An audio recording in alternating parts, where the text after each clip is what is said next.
Some people run marathons, some dream of crossing a continent on foot. But then there are the rare mythical figures who don't just test the limits, they redraw the map entirely. Just imagine inventing a race so brutal that most years not a single soul finishes. Picture creating an event so shrouded in secrecy with rules so twisted that ultra runners call it the holy grail of suffering. And while most of us would struggle with one back-to-back challenge, this man has made it his life's work to push others, willingly or not, to the ragged edge of human possibility. He's masterminded the Barkley Marathons, a race so notorious, even the world's best often get lost before the first sunrise. He's walked across America, measured pain in miles, and laughter in the tears of those who attempt his events. To some, he's a legend. To others, he's a sadist. But to everyone in the endurance world, he's an icon. Equal parts philosopher, prankster, and architect of the impossible. Today on Why Do You Think You Could Do That?, we go inside the mind of the one and only Gary Cantrell, a.k.a. Lazarus Lake. Gary, thank you very much for joining me today. It's my pleasure. Appreciate you asking me. Now, we spoke, I interviewed you back in 2019, I think it was, when we spoke about the Backyard Ultras, which is just one of the best race formats invented on the planet. But before we dive into sort of all the sadistic stuff that you've created, I want to go back to your roots. Now, what first drew you into the world of ultra running? Because I was too slow to be successful at shorter distances. My athletic career has been a long series of failures. Originally, I wanted to be the greatest linebacker that ever played, but I only weighed about, 30 kilos when I was in high 30 school. kilos. I That couldn't puts even you in wrestle. sort of the weight bracket of maybe a 5-year-old. Yes. My freshman year, there were two seventh grade girls that were smaller than me, and that was it. I did ultimately grow, but it was too late for playing football. So running was the only sport where my size was not a problem. The problem was that I wasn't very fast. So I ran track I read and cross that you're country. doing about 150, 170 miles every week when you're in college. Not every week, but I did the long periods of the 140 and 150 mile weeks trying to train for races. If you could accomplish it just with training volume, I would have been really good. Fair enough. Now, you're also an accountant, which is not something that often gets aired. Does someone as like maybe if we go with the stage name of Lazarus Lake, who's perhaps the sadistic side, and then you've got Gary Cantrell, the accountant. How do those two relate to each other? I don't see a conflict. Running is a sport that's very much involved with numbers, and I like numbers. It's I figure I'm pretty much the standard average accountant. Just the average accountant, retired now. And now, am I right in saying that you've also handed over the reins to the Barkley Marathons? We pretty much so, yeah. We've been making the changeover for some years. Carl has been picking stuff up, and that way, when you realize that one day I won't be able to do it, and that if we just made a sudden change, it would be a big jolt. In this way, just gradually, he's been taking pieces over, and I've been letting them go. And we had to break him of, he had some bad habits. He had sympathy and empathy and all these qualities that you just have to get rid of. Yeah, because you certainly, for the races that you have created, empathy is not on the part of the race director. So actually, you look at them as just really kind of fun things to do, things that I enjoy doing. I think they're absolutely fantastic. And let's talk about Let's talk about some of the races that you've created. We've got, and I love how you do this, the last annual Vol State 500K. You've got the last annual Heart of the South, which you've got coming up. We've got Big's Backyard, obviously the Barkley Marathons, a race for the ages. When I look at the common thread across all of these, Laz, I kind of think, is this not just a sadistic race director, but perhaps one of the laziest race directors because there's no support crew allowed in a lot of this stuff. You basically, a lot of these events are so long, and what you do is for one of them, for the last annual Heart of the South, you put them on a bus, take them about 300, 350 miles away, give them a map, and say, see you in 10 days. Well, they'll get there. Some will get there quicker. We're leaving on the Heart of the South tomorrow, so that's been really hectic and crazy today, getting stuff at the last minute ready to go and trying to contain myself until, I guess, not tomorrow night, but the next night, the next afternoon, when we arrive at the starting point and finally the runners get their maps and get to see where they're going to get to go. It's been hard to sit on it because we've planned a lot of really fun adventures. In your mind, what do you class as fun? Something where you have to sit back and think, how am I going to handle this? I think there's a transition period, and the Transcons has a good example when you start out doing those kind of long journey runs. And you can't always scout everything perfectly. So you get out there and you get stuck, and you've got to figure out how to get past this obstacle. There's a road on the map that doesn't exist, or a bridge has been removed and there's a river in your way. And you think, oh God, how am I ever going to get past this? Because detours when you're on foot, it's not like in a car. A detour could cost you a day or more. But when the day comes that you hit that obstacle and you say, get out the map, and you can feel the blood coursing in your veins because you think, this is it. This is game time. This is when I get to show my stuff. The challenges become something you look forward to. So, how many people are turning up for the Heart of the South? We had we had room for 120. And we had 120 entered. The last week has been pretty hard on the field because it's the month of fear. The month before a race like that, people, I don't know, they let fear creep in and it eats away at them. And they come up with reasons not to be there. So, Laz, before we jump into the Barkley Marathons, because everyone always wants to hear about that because it's so intriguing, what kind of people are attracted to the events that you host? I guess people that like challenges, people that like to solve problems, people that like to be on the edge and face the real possibility of failure. Do you think that they're brave people? Do you think that they're a little bit deranged? What is it with these people? No, it's well, like I was talking about earlier, when you're doing a long journey and you get somewhere and you're stuck, there's a bridge out or something and you can't go on, and then the blood gets pumping and it's game time. It's time to fall back on all your skills. You have to really be performing at a high level. I like that. Coaching was the same way.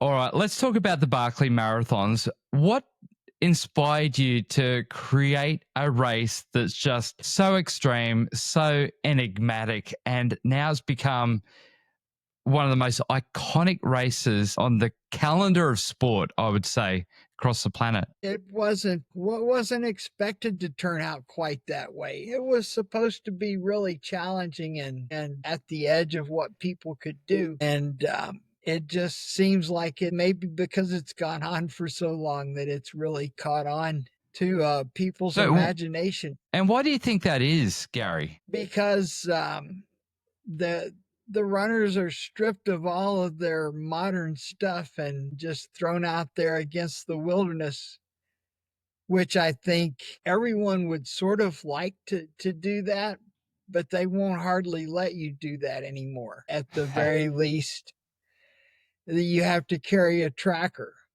And the runners at the Barkley will tell you, even though they say, oh, the tracker makes no difference because they can't use it to see where they are. But they Mm. know that someone knows where they are. And in the Barkley, they leave camp and we know where they are when they show back up. And the simplicity of all of your races, basically go out there and have an adventure, explore. Here's a map. Good luck.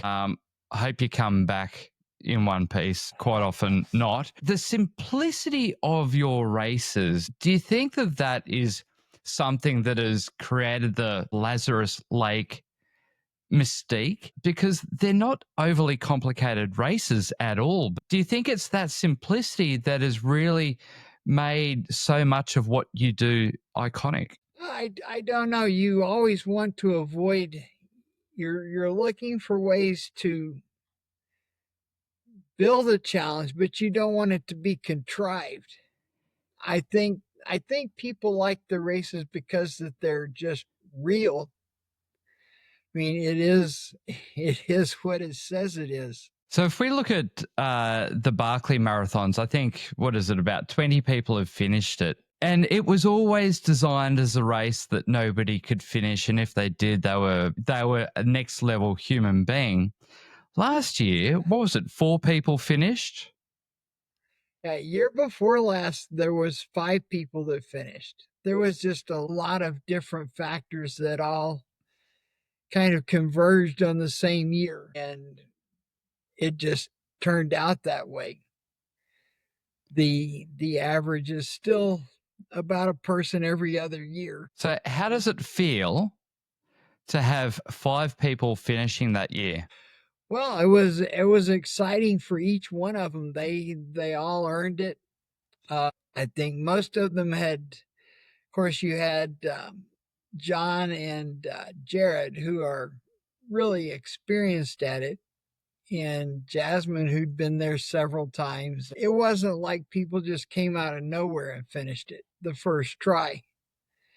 You always have a number of people who have a legitimate shot at finishing, and then something happens. And last year was the race that not all those things happened. So when we spoke back in 2019, I think it was, we actually spoke about females in the ultra world and how we're seeing them really almost on a level playing field with the guys. And in some of the races, such as Big's Backyard, they're able to step up and really go hard. And in Barclays, we saw Jasmine Paris come through as the first female ever to finish it.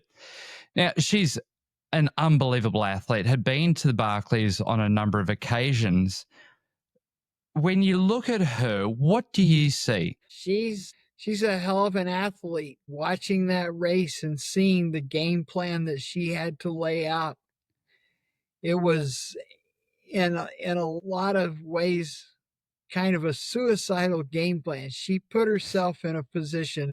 She had the knowledge and the experience to say, this is what I have to do to be able to finish. And she knew going in that it was going to be a really heavy price to pay, and that there was going to be a lot of the race where she had to hang on when people normally wouldn't hang on.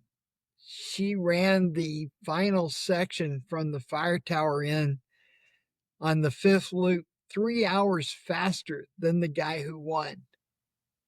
Wow. 3 hours. And that's what it took for her to finish. I mean, we looked at it and you knew it was not possible, but she did it anyway. And making the cutoff time with about a minute and a half to spare. Less than a second a mile. Wow. That's cutting it close. It's amazing. And of course, she also had the knowledge and experience that even though the race changes from the early time on it, in the early hours, it might look like you have a lot to spare, but when you can do the math in your head, project it out to the finish, she knew it was that close the whole time. If we look at Jasmine and these other finishers, these other athletes who have turned up year after year after year, what is it about these people in particular who keep turning up after they've experienced it once, twice, maybe three times, but they keep turning up? What is it, do you think, in these people that makes them turn up even though they know that it is hell on earth? Because most people take multiple attempts.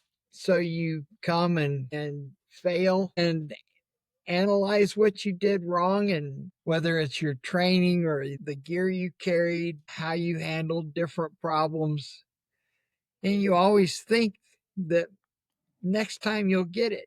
And now I want to change tack, Gary. I want to actually talk about you and some of your personal endeavors, because a couple of times you've decided to go on a bloody long walk. I like to go on. Well, it was more fun when I could run, but since I can't run now, I just walk. And so 2018, you did transcontinental walk across the US from, I think, Newport, Rhode Island to Oregon. Yeah, Newport, Oregon, Newport to Newport. Newport to Newport. Now, firstly, why? Why did you think that this was going to be a good idea? That's the question I never can understand. I mean, you've seen the map. There's the continent, and there's an ocean on one side and an ocean on the other. Don't you feel kind of compelled to cross that distance? When you actually put it in those terms, it does make it sound quite alluring and just wanting to see what it's going to feel like. I swam the English Channel back in 2018. You know, swimming from England to France, it is just this. I wonder what that's going to feel like. Is that the kind of same thing? What's it going to feel like to walk across the US? Well, I've done a lot of journey runs in my life because I really enjoy them, and so I had some idea, but I'd never been out for more than a couple of weeks before. And of course, that lasted 4 months.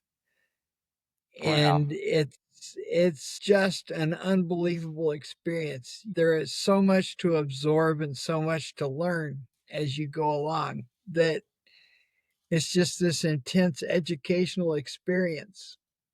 And you still, even now, after all this time, and I think about it, you think about walking in upstate New York, crossing the Taconic Mountain, or then you think about crossing the coastal range or the Cascades out in Oregon, and you think that was the same walk. It's Wow. crazy. And being Gary Cantrell or Lazarus Lake, there must have been throughout your whole journey a lot of people wanting to come out and meet you and take you in and feed you, all those kinds of things. You must be exposed to just a beautiful part of the community and seeing people's openness and warmness as they welcomed you throughout your 4-month journeys. It doesn't matter if they're people that you know or people that know you. Every person who's done a transcon would tell you, if you want to renew your faith in humans,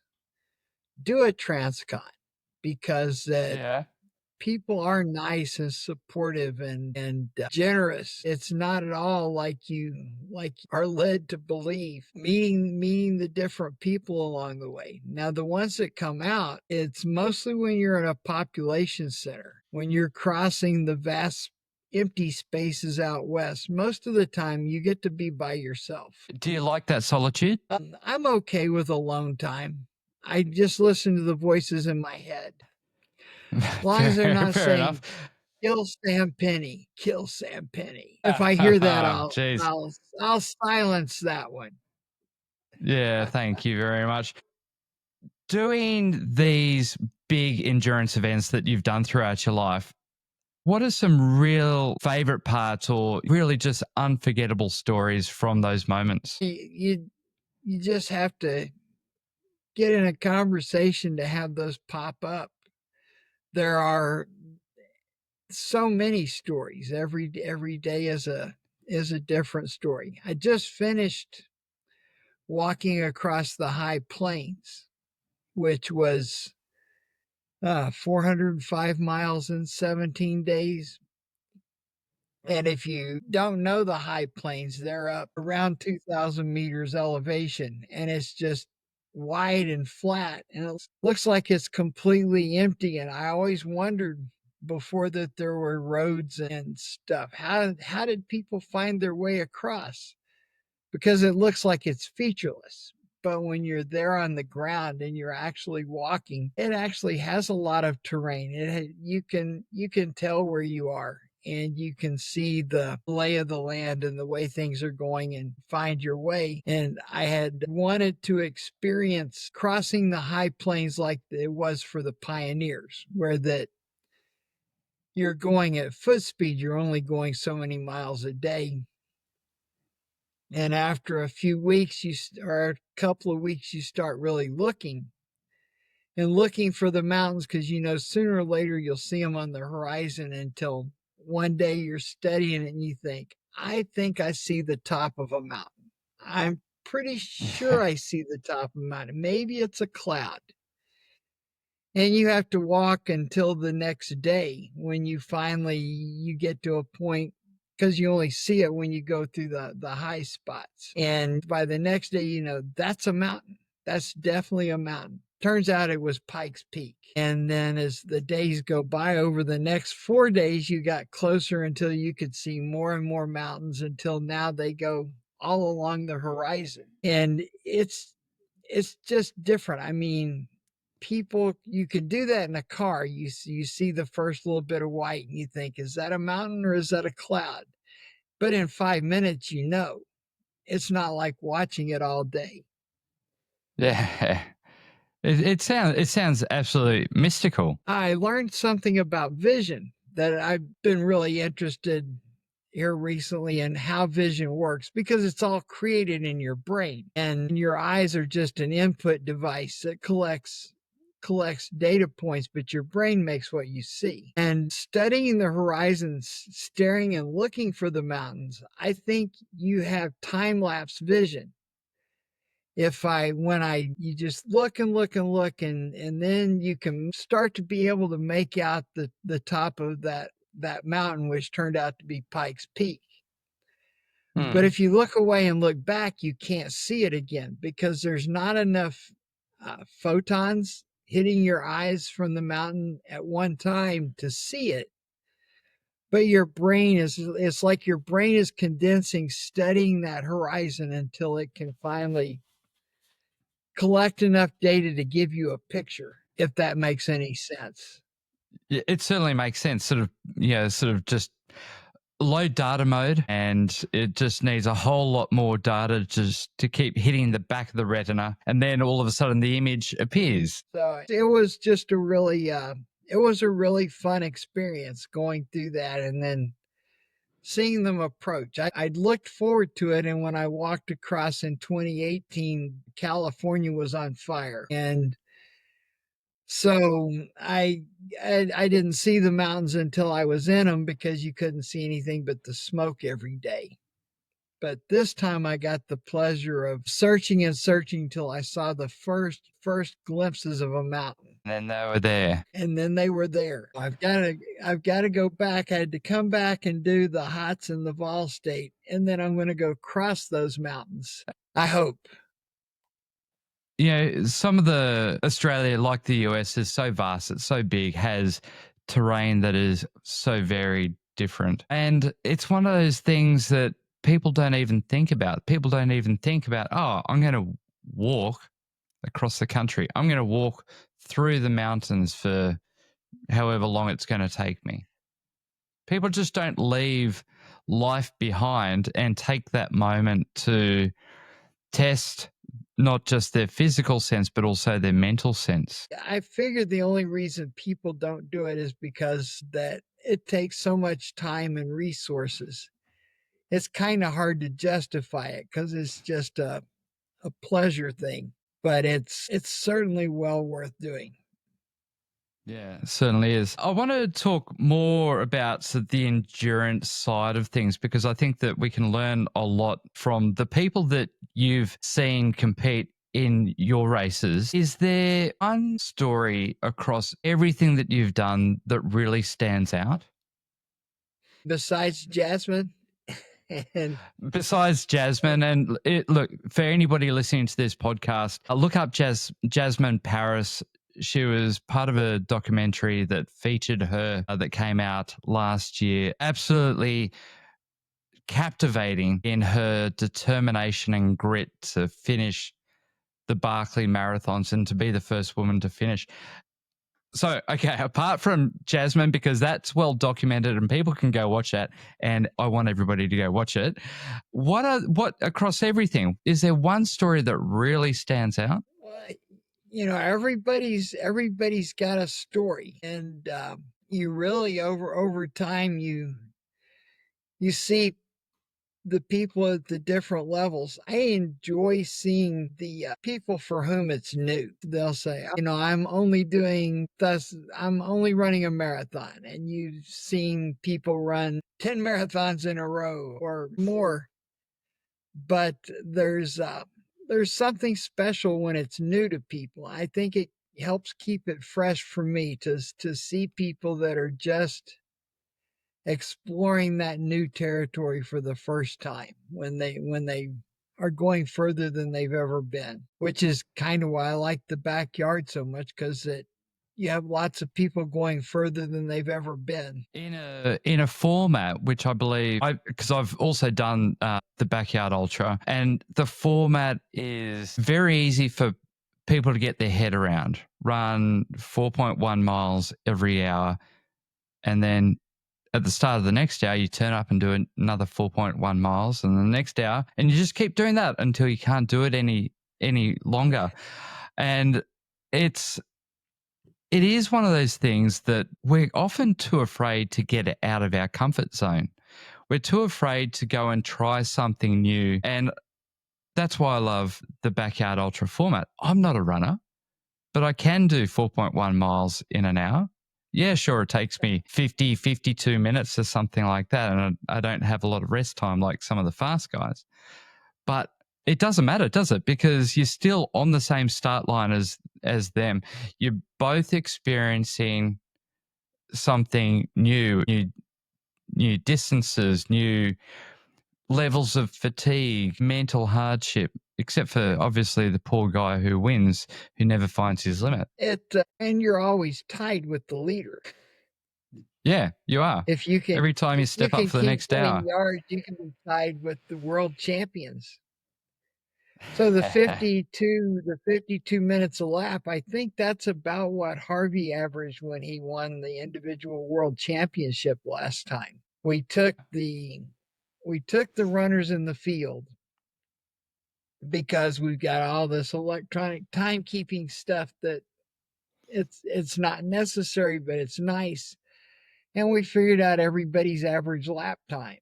And out of the top 10 finishers, 5 of them were in the top half, and 5 of them were in the bottom half.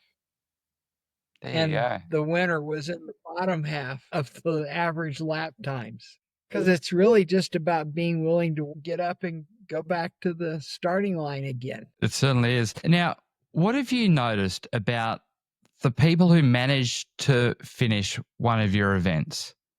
What do you think sets them apart? Not just Barclays, but Heart of the South and your other races like the Vol State 500. A lot of it is being able to stay in the moment and not start thinking about the whole event. Just to do what you're doing, where you're doing it, and not get overwhelmed. That's certainly for a transcon. That's the big thing. I'm just doing that day. And during that day, I'm just doing that hour. Never really think about anything more than 1 hour at a time and just getting through that hour. One step at a time kind of thing. Small steps. Yeah. But you just can't think about it. This when we were talking about the heart of the South and the number of people who have dropped out here at the end. They've already let the entire race get to them. They haven't even they haven't even gotten on the bus yet. And yet the thought of how far the finish line is has overwhelmed them. You just have to be able to live in the moment. Do this step. So, Gary, you've creating events that really do test the edge of human capacity. It's certainly not normal. It's very unordinary. I don't think that's a right word. Why do you think you could or should be the person to set those limits? Why Gary Cantrell? I've always been interested in sports and the mental aspect of it. So I'm just running human experiments and the subjects volunteer for it. You always wonder how the people learn to do those things. And I think it's been a great benefit to me because when you've seen all of the great performances that I've seen, then you're doing something yourself. It's not fathomable that you would just give up because that's what the people don't do that succeed. They don't give up. What drives you personally to keep raising the bar and challenging really what others think is possible? Because there's still lots of stuff I want to do. And I hope in the end, that I leave a lot of stuff not finished. I don't want to finish my bucket list. And I found it interesting in talking to someone the other day who said, well, that was what they look forward to in life. They wanted to get all the things on their bucket list done so they could just sit back and I assume wait to die. No, there's always something else. What's in your bucket list? Well, I'm trying to finish the Transcon that failed. I really had a pretty big decline between 65 and 70.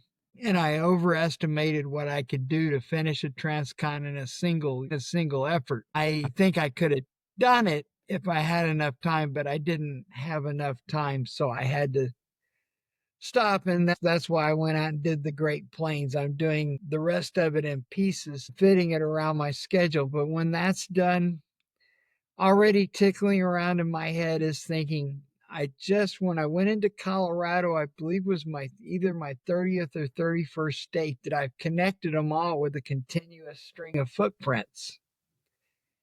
So I'm thinking, could I get all 48 of the lower 48?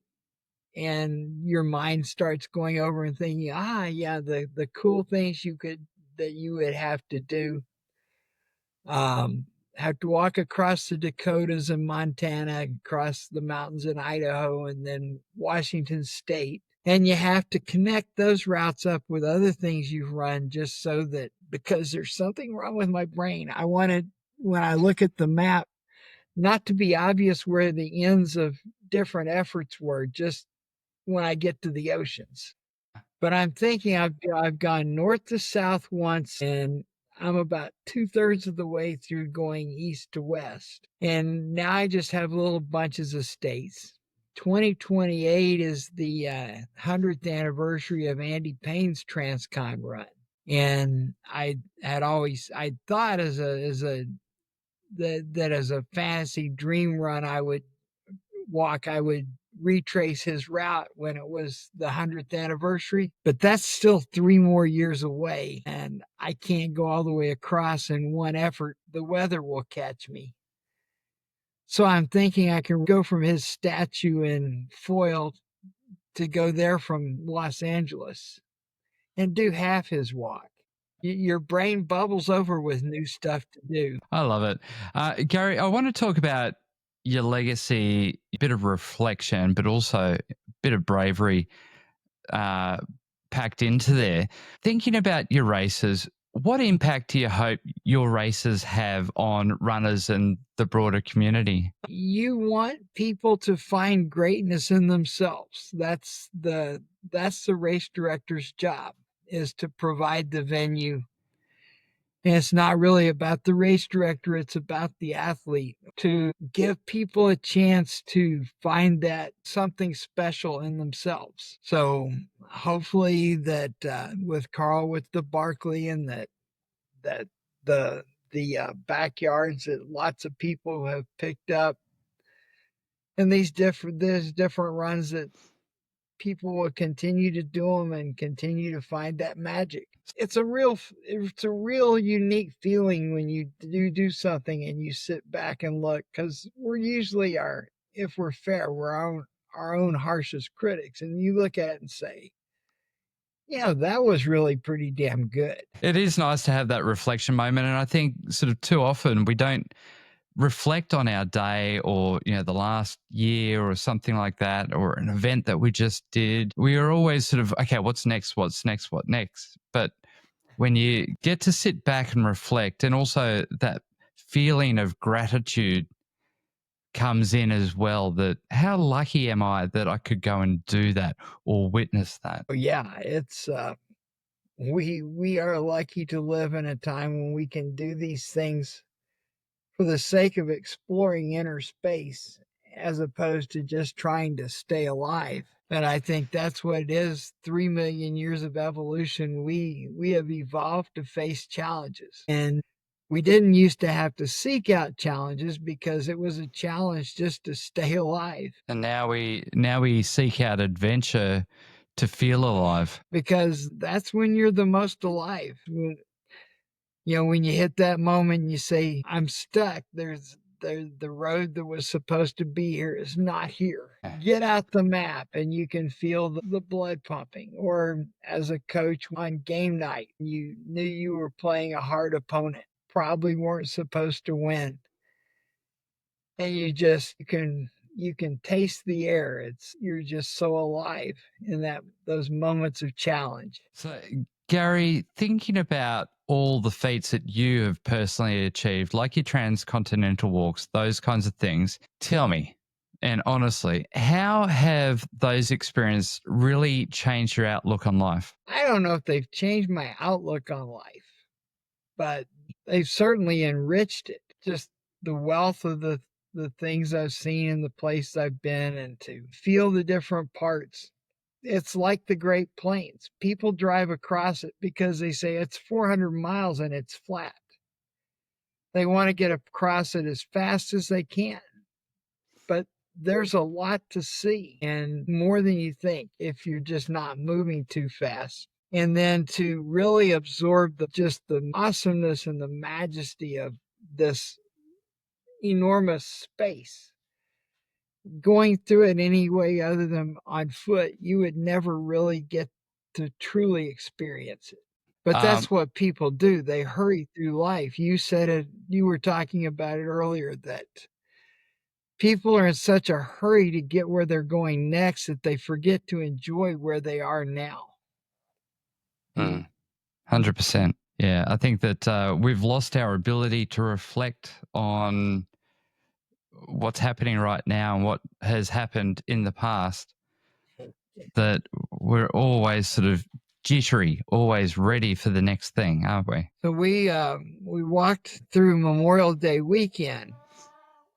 So on Friday, you start seeing all this traffic as the day goes on. It's all the people rushing out of work to get off on their Memorial Day holiday faster. Mm-hmm. And then on Monday afternoon, you have the same phenomenon. It's all the people that have rented this place for the whole weekend, but now they're trying to get an early start to get home quicker. Yeah. They're not yeah. milking that for all it was worth. No, exactly. Now, Laz, I want to move on to our bravery question. Every guest on our podcast gets asked the same question. What does bravery mean to you, and when did you need it most? And bravery is hard to define. Bravery really consists of that also is living in the moment, not doing like the people that are pulling out of races before they start because they've put the whole thing in their head at once instead of just doing what's next in front of them. Doesn't make any sense at all. And I think it's useful every day in everything that you do. You just learn how to how to approach life in that manner and really extract the most from every minute. And how about yourself? When have you needed to, you know, put on your brave pants? When have you needed that sense of bravery the most? And look, bravery isn't about saving someone from a burning building. Bravery is making that call, stepping outside your comfort zone. It's sort of there are these small moments of bravery that we should really be experiencing every single day.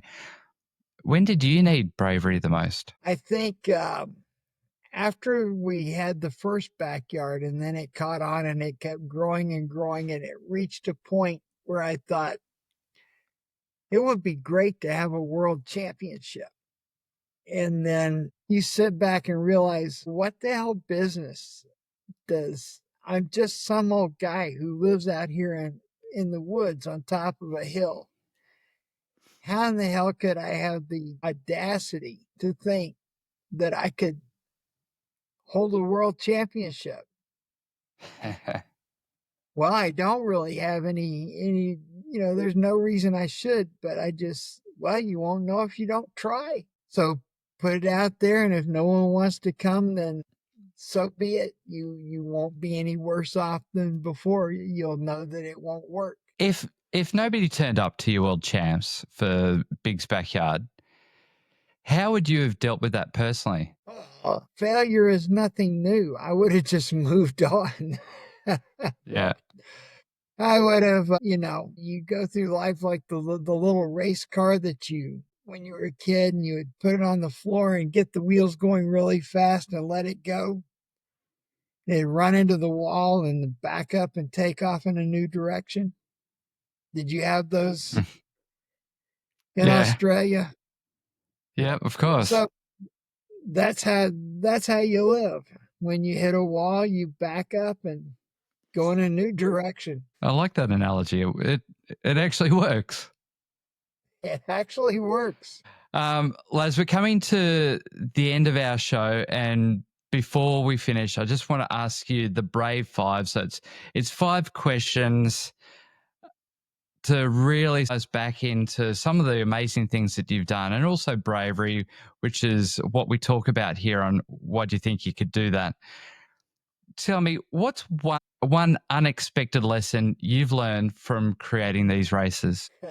God, it's all unexpected. The biggest lessons we've learned is how to put together and analyze how a course is going to run. Yeah, the idea for the backyard came to me in high school, but it took all these decades of running races and putting on races to figure out how to make the parameters work where that the event's workable.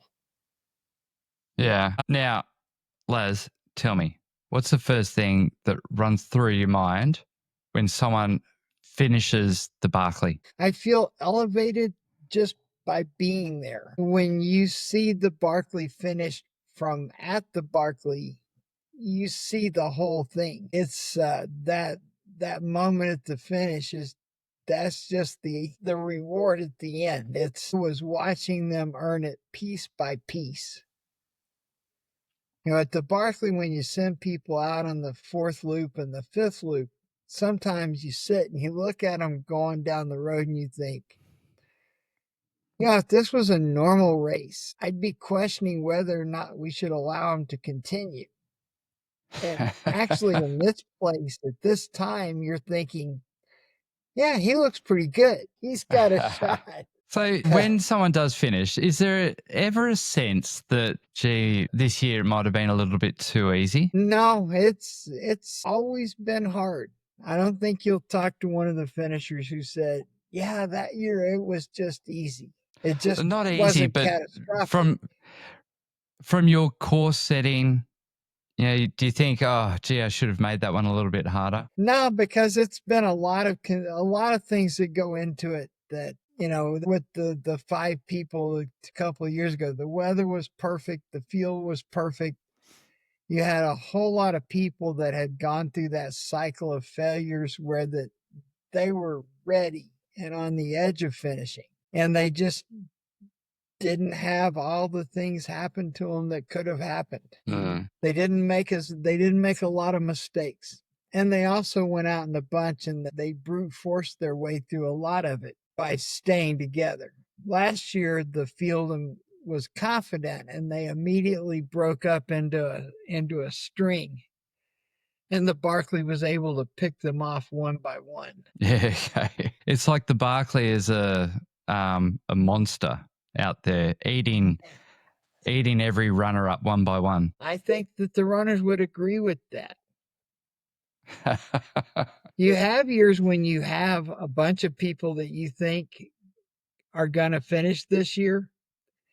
And then one by one, just bizarre shit happens to them and they don't, or they make one little mistake and it compounds itself. Now, what do you think is a habit or a mindset that's essential for surviving some of the toughest moments? The same thing, to just be able to do what you have to do right then. It does relate back to accounting. When you get a big accounting problem, something massive that runs through multiple number systems and you've got missing data and it looks insoluble, but you sit down and pick out one piece, say, I can't solve the whole problem, but I can solve this. And when you fix that, that will reveal something else. And, now that I've got this, I can also fix that. And you just piece by piece until you get over that hump when you look and now I can see the whole solution. Now I can see how to work out the rest of it. But sometimes you have to solve part of a problem without really having any clue how you're going to solve the rest. And I guess breaking it down and knowing what the right questions are to ask is the first step in the solution. Or just continuing for another hour. You think, to finish this, I ran into this in my last 100-miler because I'm gotten slower and slower. And there was like 10 hours to go, 8 or 10 hours. And I realized I can't slow down the next 8 or 10 hours or I won't make it. I'll time out. And you think, yeah, I can't keep going this speed for another 10 hours. But you say, but I can probably go this speed for another 1 hour. So I'll just do this hour at this speed. I can't quit while there's still hope. So you just do that hour, and at the end of that hour, you look and say, I can't keep going this fast for 9 more hours, but I think I can do it for 1 hour. And eventually, that 1 hour is the last hour and you make it. So tell me yourself then, you don't come across as a guy who ever wants to quit, but I'm sure there's times where you have wanted to quit. How do you push through those moments? When I was younger doing these things, I quit a number of times that I didn't need to. I thought I did. I thought that I'd reached the limit. And then in subsequent years, you find out that, man, the limit is way the hell out there. Way further than you thought you could go when you were just a kid. But the worst pain you've ever felt is the worst pain you've ever felt. You don't realize you're not really receptive to the thought, oh, it could be worse than this. Until you find out, yeah, it can be worse than that. But when it's tough, you just, again, you do what's in front of you. Don't quit right now. The Vol State race, hell, how many times I said, I'm not going to quit in this city. I'll quit in the next city. I give myself permission. You can quit when you get to the next town. But when you get to the next town, it's not the next town anymore. It's this town.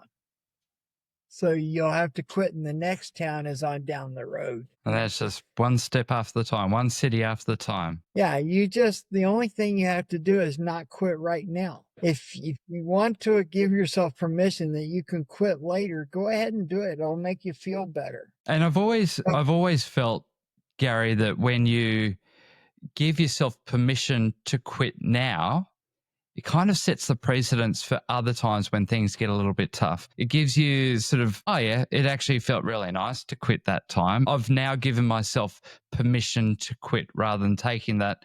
Let's focus on the next hour. Let's focus on getting to the next town. Let's focus on getting through this piece of hardship. That's a common myth that runs across all sports.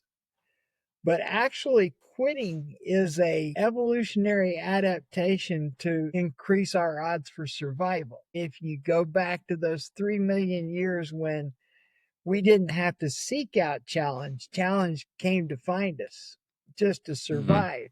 Quitting keeps you from pursuing something that's hopeless to the point that you exhaust your resources or you burn up all your energy and there's no more food because you're trying to do something that won't work. They did an experiment with fish and they put fish in a tank where the water was flowing over them, and if they put pictures on the side that were moving past, the fish would swim against the water, against the stream of water. And if the stuff on the side of the tank appeared to be moving, the fish would swim forever. But if they stopped it where the fish could see that they were swimming and not getting anywhere, they would quit. So we're really not fair to ourselves, or we're not fair to younger athletes when they're just starting out, when they give up, because we have this thing built up and it's just a belief. It's a myth. It's a old wives' tale that if you give up once, it gets easier to give it up again. But the reality is giving up is the default setting that we come with. And what we do as athletes or as people as we grow up, we learn how to not quit. It's an acquired skill, but we all came ready to quit. Having a greater purpose on why you're driving forward then gets you through those really tough periods then. Why am I doing this? What is my why? What is my purpose? I think the two big things were, of course, one was learning to not quit. And the other one was having been around all of these. After I've seen all 20 of the people finishing the Barkley, how can I quit over the little stuff I do? I mean, you feel like you've seen the standard set. You need to try to at least come close to living up to it. Now, Gary, the last question in the Brave Five, what is the best advice you could give someone facing their own impossible? Find the little piece that you can do and do that. Don't worry about something that's too big to do as a whole. Find a piece that you can do, and you won't be able to quit because you'll do that and say, okay, that's it. But then your brain will work around and it'll be thinking, now that you have this, you could probably also solve that. And I absolutely love it. Les, thank you very much. Or I should say, Gary, I really get confused. Sometimes am I talking to Les? Am I talking to Gary? The alter ego, it keeps throwing me sometimes. Oh, they're interchangeable to me. I know you're talking to me, so that's the only purpose a name serves. Yeah, fantastic. I know they're talking to you. There's only one Sam Penny. Now, are you a bad penny, a shiny penny, a good penny? Whatever penny you get me on. There's a lot of kinds of pennies. And then a Sam penny. And then there's the Sam penny. And I only just remembered this. When we spoke back in 2019, because we were talking only about Big's Backyard and the effect that has had on the world, because that thing's gone like wildfire. It's in, I don't know, 50, 60 countries, something like that. I think it's close. Well, there's more than 70 countries that are wanting to take part, I think, in the next satellite championships. Wow. Yeah, when we were talking back there, at the time we had runners like Maggie Gattel, Will Hayward, Katie Wright, those people who were really sort of the top of the tree in terms of the results. And we're really only talking about 60 hours. And you made the bold statement back then, because I asked you, do you think we're going to see someone do 100 hours? And you said, not in my lifetime. And it didn't take long for someone to hit 100 hours. But it's not just someone hitting 100 hours, it's someone else having to take them to 100 hours as well. So what was it, Gary, that got in the space of, I think it was 3 years of you saying, I'm never going to see it in my lifetime, to 3 years later just going, there you go. And the results have just been amazing right around the world. What happened? Well, people, you have the corporate knowledge. You have people working on refining their techniques and their methods for getting the most out of the format. And then you have, every time someone does a distance, then it goes from being maybe possible to, that can definitely be done. So humans are good at that. Yeah, it was just, I think that format is amazing. Hey, tell me, all your races, like all the backyard ultras that happen around the world, and you've got the Barclays, which is notorious for, what is it, like $1.63 entry fee or something like that. Yeah. It doesn't appear to be a big monetary winner for you. So, well, why? Between all the races, I have to make something to justify the time I spend. So they're not, I'm not depleting my funds putting them on, except maybe Big's backyard. Yeah. How do you like, do you take in sponsorship on each of these events? What is it? No, I'm lousy at finding a sponsor, but I'm good at budgeting. And so you just budget the races. They're mostly pretty simple. They're not really slickly produced events that I do. They're all kind of homemade. Yeah. And that's what I think people just love about them. They just feel raw. It's not putting in place all these safety nets. There's now too often with insurances and you're trying to cater to the masses, we've lost that wanting to do something that just seems ridiculously hard, with perhaps an element of danger in there, and just go out and see what happens. Yeah. We do that. I think the Barkley was helped a lot by being grandfathered in. If we started today, they would force us to put trackers on the runners, which would just kind of ruin it. Yeah. And it would. And they do. They come back and say, I didn't think it would make a difference. This is one of the really top world-class athletes is out there. And he said, I didn't think it would make a difference, but I came to this point in the race and I thought, I can go this way, but it's a little bit risky. I could fall, or I'd take the safe way around, which is longer. He said, I thought, if I had a tracker, I'd take the short way, because if I fell, someone would find me. I knew I would only be there for so long, and someone would come and see why I'd quit moving. But without a tracker, if I went that way and fell, I don't know when someone would ever find me. Yeah, and it's not easy terrain to find someone. Yeah, no, there's places you if you got in there and fell, they might not find you for a long time. Les, thank you for pulling back the curtain and sharing your wisdom and some wild stories. Your life truly is a masterclass in testing the limits and in redefining what bravery really looks like. And to all our listeners, if you found a spark in today's episode, don't forget to subscribe, share, and leave a review. And remember, your dose of courage doesn't end here. Every Tuesday morning, I drop a new Bravery Digest, a quick, practical way you can practice boldness in your own life, no matter where you're starting from.